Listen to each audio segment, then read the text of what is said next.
Tribal Health and Human Services Department of the Confederated Salish and Kootenai Tribes is proud to present Good Medicine, a program dedicated to the wellness of the Flathead Nation. The mission is summarized quite simply: a healthier people, a stronger nation. We will strive to make Good Medicine a reliable source of ideas and information about health issues so that everyone can make informed decisions about their own lifestyle and health care. You will meet health professionals, tribal government and spiritual leaders, and interesting people from the tribal community discussing important health issues that profoundly affect us all.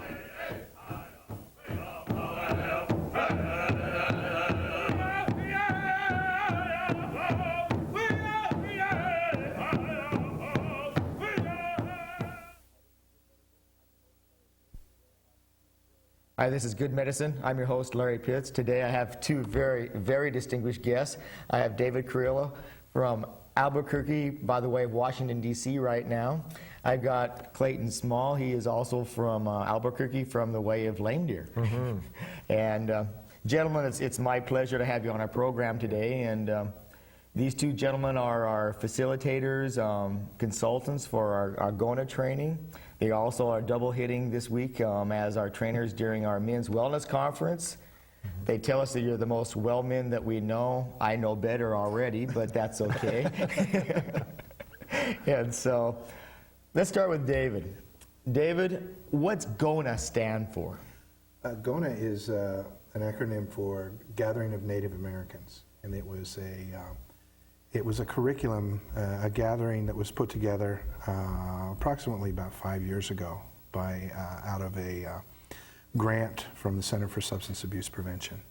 And it was a curriculum that was designed, written, and produced and implemented by Native Americans. It was the first of its kind. And ever since then, it's basically taken a life of its own. Mm-hmm.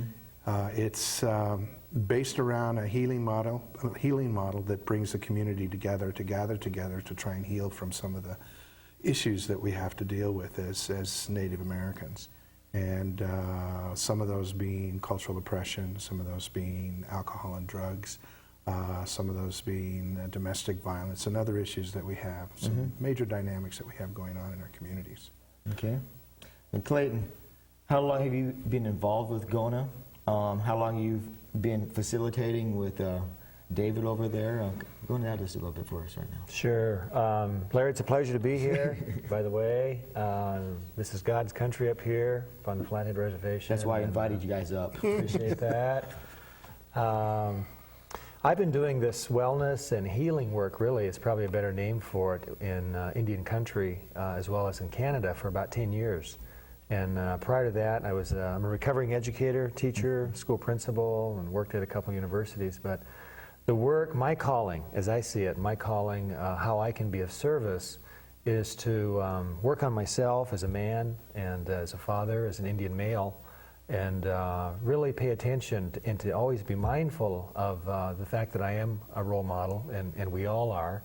And also, we've come a long way mm-hmm. in our own wellness, and part of our responsibility as men, as Indian people, is to try to be of service and try to help our Indian communities. And this is an exciting time mm-hmm. in Indian country because of the wellness movement, because of the sense of empowerment, because of the journey that our Indian people have come so far. And as we prepare for the year 2000, 3 years away, so many of our Indian communities are well, and they're doing wonderful things to honor and respect our tradition, our culture, and our wellness. Mm-hmm. You know, one of the beautiful things about that, going along with what Clayton was saying, was that we were just both in San Diego at the Women and Men's Wellness Conference, which is the first one of its kind mm-hmm. since the Men and Women's Wellness Conferences started coming together. It's the first one where they actually brought them together. And the beauty of the whole thing was there was over 3,000 Native men, women, and children and families that were there gathered for wellness. Mm-hmm. And 10 years ago, you wouldn't have seen that. Right. You wouldn't have seen anything like that. So we have come a long ways, and I think that it's a growing phenomenon that just keeps picking up steam that mm-hmm. we're seeing. It's beautiful. Now, how long have you two been presenting together as a team? We've been working together for about 4 or 5 years. 4 or 5 years. Yeah, and there's a team of us really nationally that help each other facilitate community development and wellness and healing and health promotions all over the country. Yeah. Now, are the other people based in Albuquerque also, and Washington, D.C., or are you just everywhere? Or? We pretty much cover the United States in 4 different spots. We have Clayton in Albuquerque, and then we have Theta New Breast up in St. Mary's Lake in Browning, near Browning. I'm in Washington, D.C., and then we have Cecilia Fire Thunder in Kyle, South Dakota. Okay. What is your plans for the future with this? I know you're on our reservation right now up at Job Corps doing the trainings, and you've been highly received, and it's been successful. I've been involved, and I've learned a lot. What is your plans for this reservation in the future? Well, what we want to do is continue to engender support, not just from tribal communities like the Salish and Kootenai tribes here on the Flathead Reservation, but larger systems like Indian Health Service, Bureau of Indian Affairs, to work with us and provide resources so that the model, like the gathering of Native Americans and what we're doing here, can be taken out there to more communities. Okay. And so I have been working, I serve as a consultant, national prevention consultant for Indian Health Service out of Albuquerque.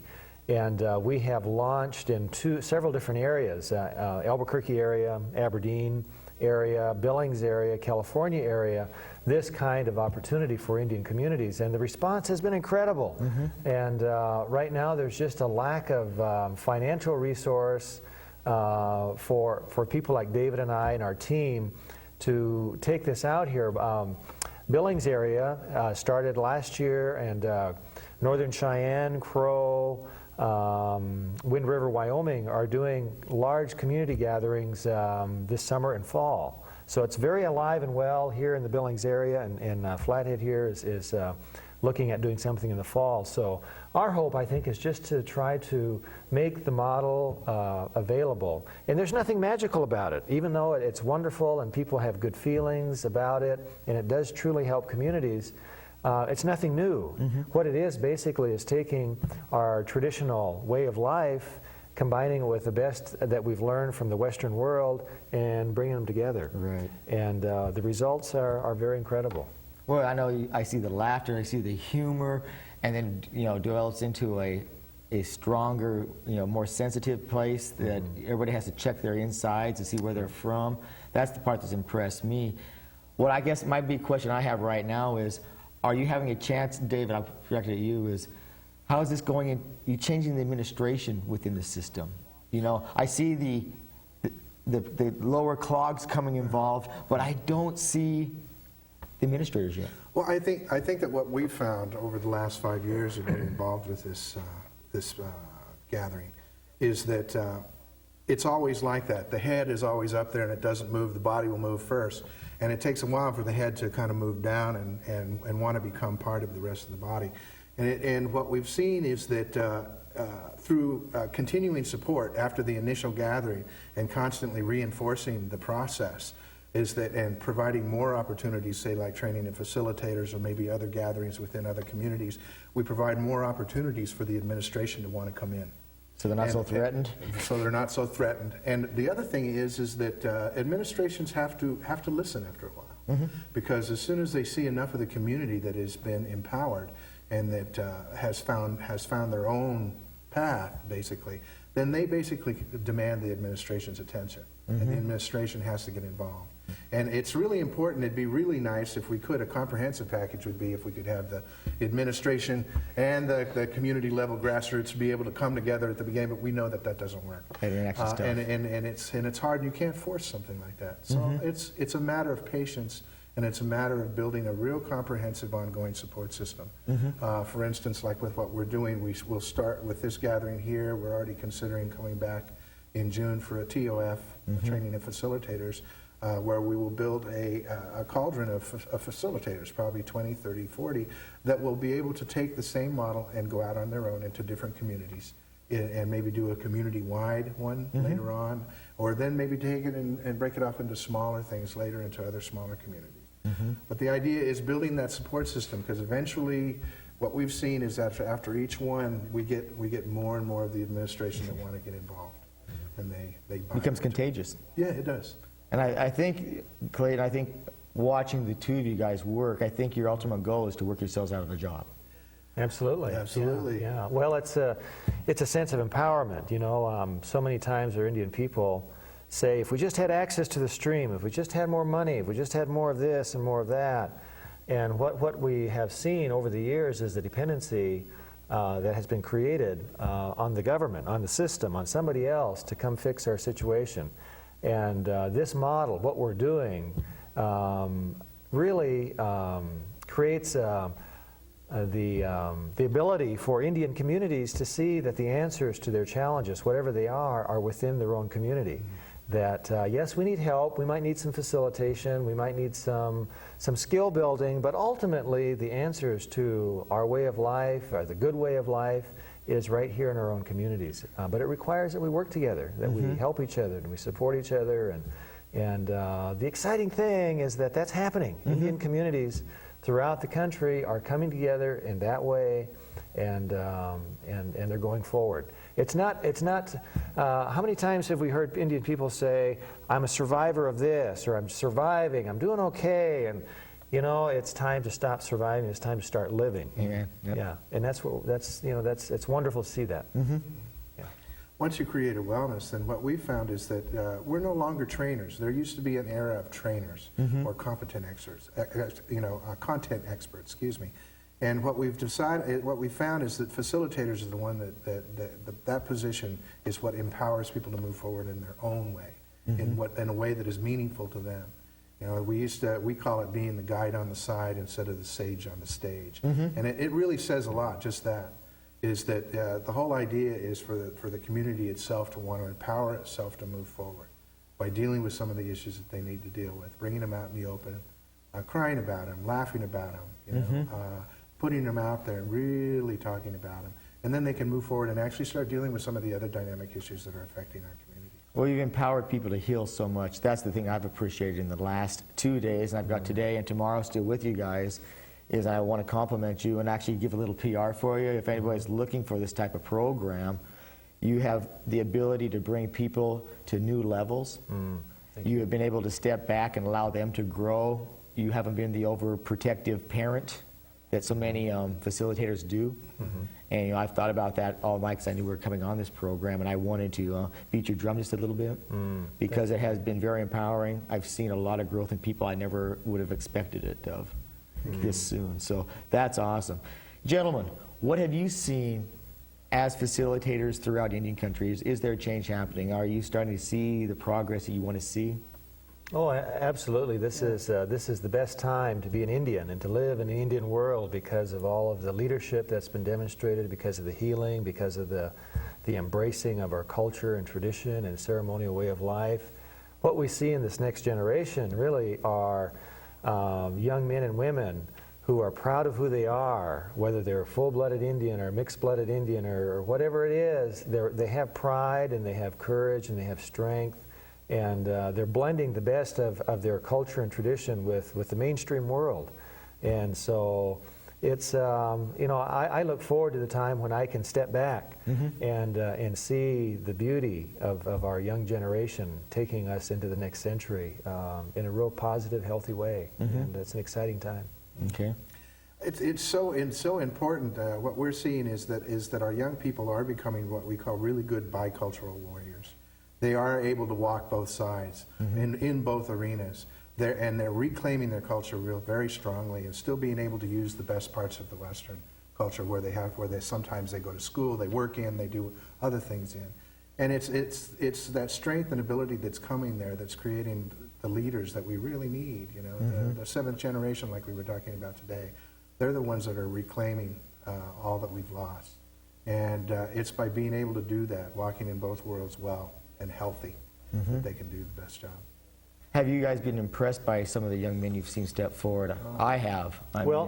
You know, other than the national conference for men, Indian men, this gathering here on the Flathead Reservation has been the biggest response and the most positive response of any other Indian community we've been in. So hats off and congratulations to the young men and Indian men at midlife and our grandfathers who are here. We have every range, and it's been wonderful. There's over 100 men here that are working on their individual and collective wellness, and that's exciting. Mm-hmm.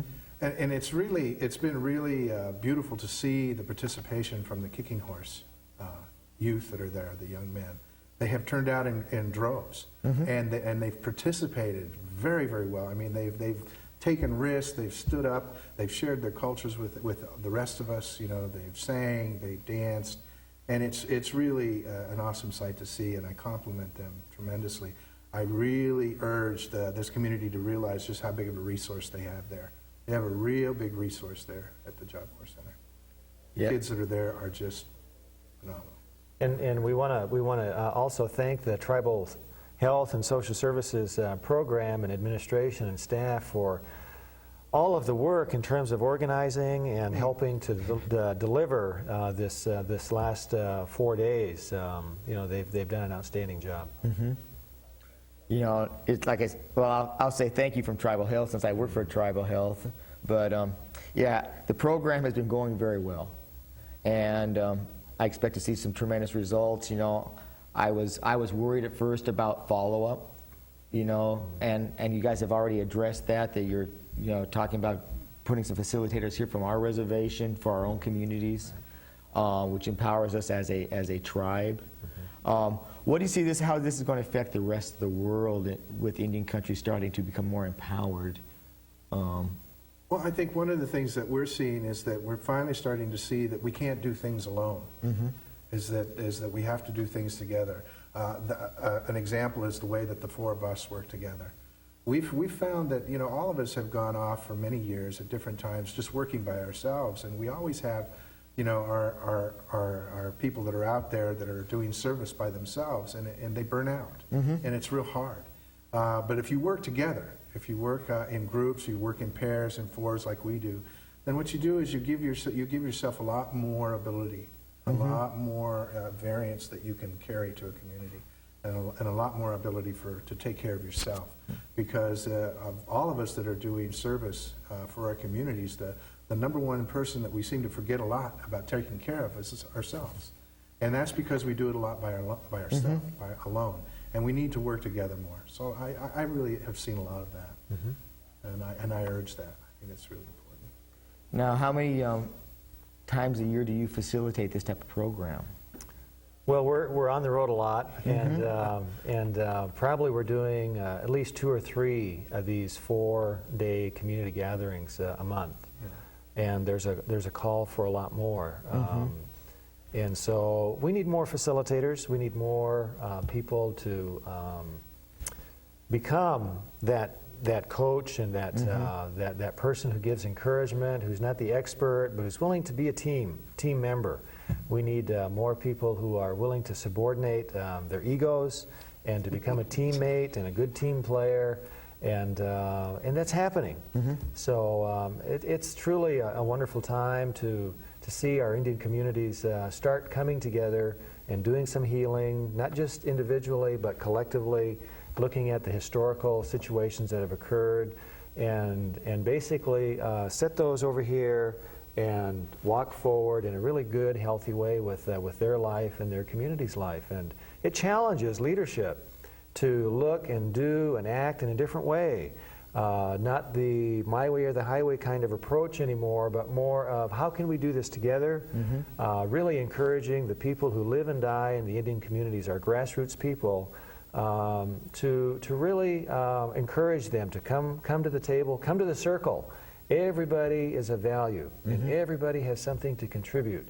It's not just the tribal council, it's not just the CEO, and it's not just the director of this or the superintendent there.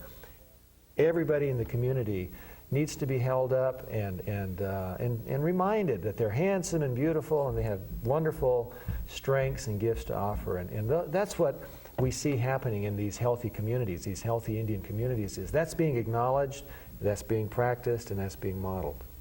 All right. Well, guys, let's hang on to those thoughts right there. We're going to take a break right now for our Let's Ask Marjorie segment of our program. And so we're going to take a break and we'll be right back. So thank you.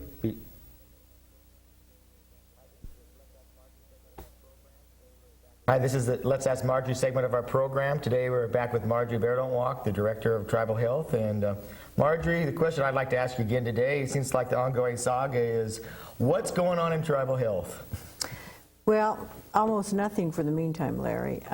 The Tribal Council is hiring a consultant. There's an RFP out to hire a consultant who will come in and look at tribal health. We'll look at all of the employees. We'll look at all the programs. We'll make a report to the Tribal Council with an opinion about what we do good, what we need to improve, the direction we're heading, and that kind of thing. And so until that's done, the estimate now is 45 days. My guess is that it will take longer than that. So until then, we're just floating. Conducting business as usual. All right, Marjorie, thank you for coming aboard again today. And I want to thank everybody for watching, and we're going to go back now to our regular program. Thank you. Hi, we're back with our main guests again today, and it's Clayton Small and David Carrillo. And gentlemen, what I want to start with is, you know, I've been watching the youth, the younger men being involved, our future leaders. What kind of issues have you been bringing out for these young men and medium-aged men and the older gentlemen at this program? Well, the issues that American Indian, Alaska Native men struggle with, and that we try to create a safe place at the gathering for men to do some healing and to get further down their wellness path, include issues around spirituality, the importance of having the belief in spirit, whether it's an organized religion or traditional ceremonial type of belief, that is so important in the lives of in the growth of our Indian men. And the other issues that go along with that are issues around sobriety, that early in our healing as Indian men, there needs to be clean and sober people and acting in that kind of manner. And then as they go along, they need to work on issues that are unresolved with the fathers in their life, whether they were raised by women or whether they had an absent father, a violent father, or whether they were adopted out and were in foster homes. There's unresolved issues with the image of father. There's issues around shame, being ashamed of being an Indian male, and we call those shame attacks, and working through that, learning how to cope with that, and not turning to unhealthy addictions. But ultimately, it's a belief in the spirit that helps our Indian men stay on the path, and when we fall down, and we do, pick ourselves back up, dust ourselves off, and get a little further down the road. Those are the themes, those are the major healing issues that we try to facilitate our Indian brothers to be able to put a finger on and be able to do some healing on and go further down the road. I think to go along with that, just following up with the issues, is that we also try and create a sense of support system, a support for each other, and hopefully that stays in the community. You get a chance that once you do some healing with a group of men together like that, they have a tendency to support each other afterwards and know that they can call each other, know that they can come to one another. And I think that's really important, especially with our youth. You know, a lot of our youth are feeling pretty lost in a lot of ways, and if you can help them create a support system with some of their the fathers in the community, the grandfathers in the community, then they themselves become mentors for the young men. And that's really important. That's really important because that's how they will reclaim the culture and in the process of doing that, reclaim their own self-esteem and feel good about themselves and be able to come out and actually deal with some of the issues that Clayton is talking about. And we're seeing that. We're seeing that around, and we're just amazed with what we've seen at this gathering so far with the youth. I mean, they're coming right out, and they're willing to talk and they're willing to deal with some things. Yeah, you can't hold them back. No, you can't. I mean, it's impressive. You know, the thing that impressed me was watching when you asked for volunteers, and it wasn't like you're going to have to pull somebody out. It was like you got to say, we got enough already. And that's really neat to see. It's wonderful. Gentlemen, how can somebody get hold of you if they want to get hold of you? They'd like you to facilitate a program for their community or their reservation. How would they get hold of you? Well, we have both have phone numbers that we can make available, and just give us a call, and you know, we'll try our best to, if we can't help with the facilitation process, to help communities identify other people who can assist with what we're doing here with the community and with the men and so on and so forth. So we're coming back. We're coming back here in June to train some facilitators. We're coming back in August to work with a whole reservation-wide effort. So, and really, the hope is that when we come back in June, core people will come together and be able to replicate what we're doing ongoing here in the future. More of a healthy nation attitude there. Right. Yeah. Okay, for those numbers, they will be flashed on the screen for people, so those will be taken care of. What are your plans when you leave here, gentlemen? You got another training soon, or? Well, we're going our separate ways for a minute. We all do. And when I leave here, I go to San Antonio, where I get a chance to work with artists on just this exact same thing, prevention and working on healing. But it's with the artist community and the youth in the artist community in San Antonio, Texas. And then me and Clayton will come back together again at the end of May, and we'll be doing something for doctors, nurses, and midwives, and we call it a healing of healers, and at one of their conferences. So your diversity is getting larger and larger, so I don't see yourself really working yourselves out of a job for a few years anyway. Dave, I got a question for you, and it's about working with Clayton. You know, I had a lot of ladies looking at him yesterday. I don't know. We really want to go into Well, this? yeah, we really do. And one lady really asked me, she said, are those really his legs, or is he riding a chicken? No. Them bones are his, you know. that limp, that little gait that he has is really his. All right. That's really his. Even though he doesn't admit to it, he does have that little gait. That's what you get, Larry, when you're a recovering Indian rodeo cowboy, marathon runner, basketball player, and recovering snagger as well. So. All right. So, Clayton, what do you want to say about your brother David? I mean, you got a chance to zing him. I mean, we're going to give you a tape of this. You can carry it with you forever if you'd like. Well, pitiful as he is, a lot of the time, I love him, and you know, it's a pleasure to work with him, and it's a pleasure to be with you, Larry. It's good to see you gentlemen, again. I want to shake your hands, and you know, we're going to finish up our conference tomorrow actually. So we got more today, and this is being taped on Wednesday. And I just want to thank you for your time, gentlemen, for being my guests on my program. As Margie says, we call it the Larry program instead of good medicine sometimes. It's a joke. But it's been a real pleasure, and I want to thank you. People out there, take hold of these numbers, get hold of these men. They won't disappoint you in their abilities in facilitating. I highly recommend them if that goes anywhere. And I want to thank you for being our guest today. Thank you. Thank you, Larry.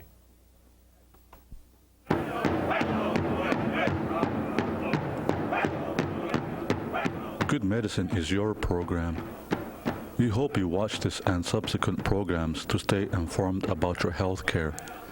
And we'd like to hear from you about how we're doing. Please direct any comments or suggestions you have to us.